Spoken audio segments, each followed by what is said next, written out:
Merci beaucoup. C'est Chris, présentateur. Je pense que vous m'avez très mal placé. Après ce discours si élogieux et inspirant, je sais que c'est très difficile de lui arriver aujourd'hui, mais bon, je vais essayer. Donc, merci beaucoup. Monsieur le ministre de l'Enseignement supérieur, de la Recherche et de l'Innovation, cher ancien. Monsieur le représentant de la ministère en charge des sports. Monsieur le recteur de l'Université Gaston Berger de Saint-Louis, professeur Maguette Gagne. Monsieur le directeur des courses, monsieur Babacar Diop. Je vais me limiter là, il y a d'autres personnalités dans cette salle. Mesdames et messieurs les panélistes. Excusez-moi, merci beaucoup. Monsieur le secrétaire général, notre ancien, monsieur Alphaba. Monsieur les invités, madame les invités, monsieur les secrétaires généraux des commissions sociales, mes chers collègues, soyez les bienvenus. Mesdames et messieurs les chefs de délégation des équipes sportives et universitaires participant à la CUB, monsieur le président de Basket Club, chers anciens, chers doyens, chers dinosaures. Là, c'est les anciens Salmanois qui vont comprendre. C'est avec une émotion profonde et une immense gratitude que je prends la parole dans le cadre de cette troisième édition des compétitions universitaires de Basket Club.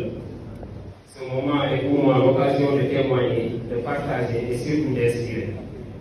Depuis ma tendre enfance, deux passions ont toujours éclairé mon chemin, le sport et les études. Mais la vie, comme un match, est fait de choix stratégiques. Après l'obtention de mon BFM, j'ai fait le choix de me consacrer uniquement au sport, notamment au football, laissant de côté les études. Ce fut une décision porteuse d'espoir, mais aussi d'incertitude. Malheureusement, une blessure est venue brutalement mettre fin à mes rêves de carrière sportive, comme ce fut le cas du recteur et du directeur qui était de très grand footballeur aussi.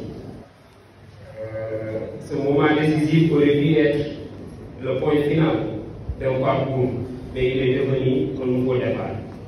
Malgré 4 longues années loin des bancs de l'école, j'ai eu la force et le courage de reprendre les études.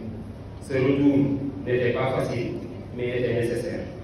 J'ai réussi à obtenir mon bac et à intégrer l'université Gaston Berger de Saint-Louis.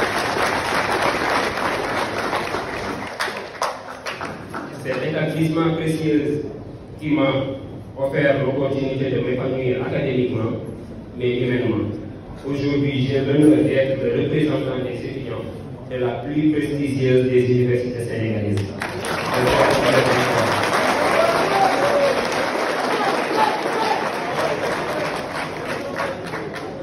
Mon histoire est celle de nombreuses jeunes filles et garçons de ce pays, passionnés par le sport, mais souvent confrontés à des choix difficiles. Et aujourd'hui, une preuve vivante que le sport et les études ne doivent pas être en opposition, mais peuvent au contraire se compléter et s'enrichir mutuellement. Le thème de cette troisième édition, sport et inclusion, résonne particulièrement dans nos cœurs. Le sport, dans son essence, est un puissant vecteur d'inclusion. Il transcende les barrières sociales, économiques et culturelles. Il unit les individus autour d'un objectif commun, qu'il s'agisse de réussir un panier, de marquer un but ou de franchir la ligne d'arrivée. Mais cette inclusion doit aller plus loin. Elle doit toucher les groupes vulnérables, notamment les personnes en situation de handicap, les femmes et ceux qui, par divers obstacles, ont été écartés de l'éducation et du sport. Ces personnes auront un rôle à jouer et il est de notre devoir de leur offrir les mêmes opportunités. Le sport devient alors un outil de réinsertion, de réhabilitation et de découverte de soi. Cependant, pour que le sport joue pleinement son rôle inclusif, il est essentiel de créer des conditions équitables pour tous. Les jeunes, notamment les étudiants sportifs, doivent bénéficier des infrastructures adaptées, leur permettant d'évoluer dans leur discipline tout en poursuivant leurs études. C'est ici que l'occasion faire un appel aux différentes autorités, notamment les autorités étatiques, mais aussi les différents chefs d'entreprise, de mettre l'accent sur ces infrastructures pour donner les jeunes l'opportunité de s'épanouir. Je m'adresse d'abord à vous, mes chers camarades. N'abandonnons jamais nos rêves, mais n'oubliez pas que les rêves, pour se réaliser, ont besoin de piliers solides. Ces piliers sont vos études, votre discipline et votre détermination. Le sport peut ouvrir les portes, mais l'éducation garantit que ces portes restent ouvertes, peu importe les imprévus de la vie.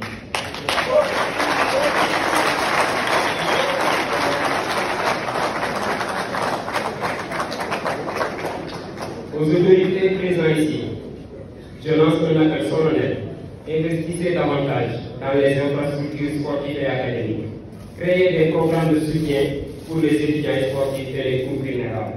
Favorisez les compétitions comme le CUP qui mettent en avant l'harmonie entre sport et études et qui incluent tout le monde sans distinction. Ensemble, nous pouvons bâtir une société où chaque jeune, indépendamment de ses origines ou de ses capacités, trouve sa place et réalise son potentiel. En terminant, je vais vous laisser avec ces mots. La vie est un terrain de jeu où chaque action compte. Que vous soyez à la poursuite d'un ballon ou d'un diplôme, donnez toujours le meilleur de vous-même. Soyez inclusif, soyez solidaire et soyez ambitieux, car c'est ainsi que nous transformerons nos défis en opportunités et nos aires d'incertitude en aires de victoire.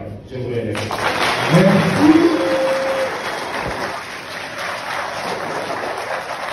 Merci.